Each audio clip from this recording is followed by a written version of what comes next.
দেখুন বর্তমানে হোয়াটসঅ্যাপের জনপ্রিয়তা দিন দিন বেড়েই চলেছে। তো এক্ষেত্রে হোয়াটসঅ্যাপ আমাদের জন্য বিভিন্ন সময় বিভিন্ন আপডেট নিয়ে আসে, যার মধ্যে অন্যতম একটা অ্যাকাউন্ট একাধিক ডিভাইসে ব্যবহার করা। অর্থাৎ আপনি যদি একটা অ্যাকাউন্টকে দুইটা ফোনে ব্যবহার করতে চান তাহলে তা এখন থেকে করতে পারেন। তার জন্য সর্বপ্রথম দুইটা ফোনে হোয়াটসঅ্যাপ অ্যাপ্লিকেশন ইনস্টল করে নেবেন। হোয়াটসঅ্যাপ অ্যাপ্লিকেশন ইনস্টল করে নেওয়ার পর আপনি যেই ফোনের মধ্যে আপনার হোয়াটসঅ্যাপ অ্যাপ্লিকেশনটা শেয়ার করতে চাচ্ছেন, অর্থাৎ যেই ফোনের মধ্যে নতুন করে অ্যাক্টিভ করতে চাচ্ছেন, সেই ফোন থেকে হোয়াটসঅ্যাপ অ্যাপ্লিকেশনটাকে ওপেন করে দিবেন।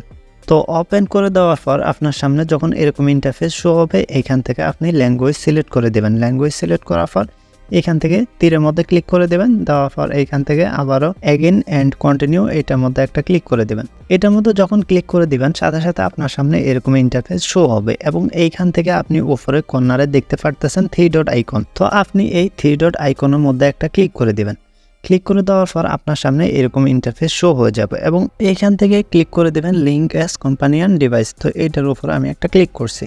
ক্লিক করার পর যখন আপনার সামনে এরকম ইন্টারফেস শো হয়ে যাবে এবং এইখানের মধ্যে একটা অপশন দেখতে পারবেন, একটা কিউআর কোড শো হয়ে গেছে। এই মোবাইলের কাজটা শেষ করে এখন আপনার যেই ফোনের মধ্যে আপনার হোয়াটসঅ্যাপ অ্যাক্টিভ থাকবে সেই ফোনের হোয়াটসঅ্যাপে প্রবেশ করবেন। তো এখানে হোয়াটসঅ্যাপে আসার পর এইখানে উপরে 3 ডট আইকন দেখতে পারতেছেন, এই 3 ডট আইকনে একটা ক্লিক করে দেবেন। তো এইখানের মধ্যে এই একটা অপশন দেখতে পারতেছেন, এইখানের মধ্যে একটা ক্লিক করে দিবেন এবং এইখানের মধ্যে ক্লিক করার পর এই যে দেখতে পারতেছেন লিঙ্ক এ ডিভাইস, এইটার উপর একটা ক্লিক করে দেবেন। যখন এইটার উপর ক্লিক করে দেবেন এরকম ইন্টারফেস শো হবে এবং এইখান থেকে ওকে অপশনে ক্লিক করে দেবেন এবং এইখান থেকে কন্টিনিউতে ক্লিক করে দিয়ে এইখান থেকে অ্যালাউ দিয়ে দিবেন।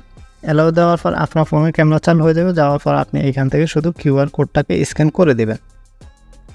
তো স্ক্যান করে দেওয়ার সাথে সাথে একটু লোডিং নেবে। তো লোডিং নেওয়ার সাথে সাথে আপনার সামনে এরকম ইন্টারফেস শো হয়ে যাবে এবং এইখানের মধ্যে আপনি একটা নতুন করে একটা ডিভাইস দেখতে পাবেন। তো এখান থেকে যদি আপনি ব্যাগে চলে আসেন, ব্যাগে চলে আসলে দেখতে পাবেন এই ফোনটা তো যেমন ইন্টারফেস দেখাচ্ছে এবং এইখানের মধ্যে আপনার যারা কন্ট্যাক্ট আছে সবাইকে দেখাচ্ছে, সেমভাবে এই ফোনটাতেও আপনার সবকিছু এইখানের মধ্যে দেখাবে। তো দেখতে পারতেছেন একটা হোয়াটসঅ্যাপ কিন্তু আমি খুব সহজে দুইটা ফোনের মধ্যে লগ ইন করে নিয়েছি। তো এইভাবে খুব সহজে আপনার যদি দুইটা ফোন হয় এবং একটা যদি হোয়াটসঅ্যাপ অ্যাকাউন্ট হয় তাহলে আপনি এইভাবে একাধিক ফোনের মধ্যে লগ ইন করতে পারেন।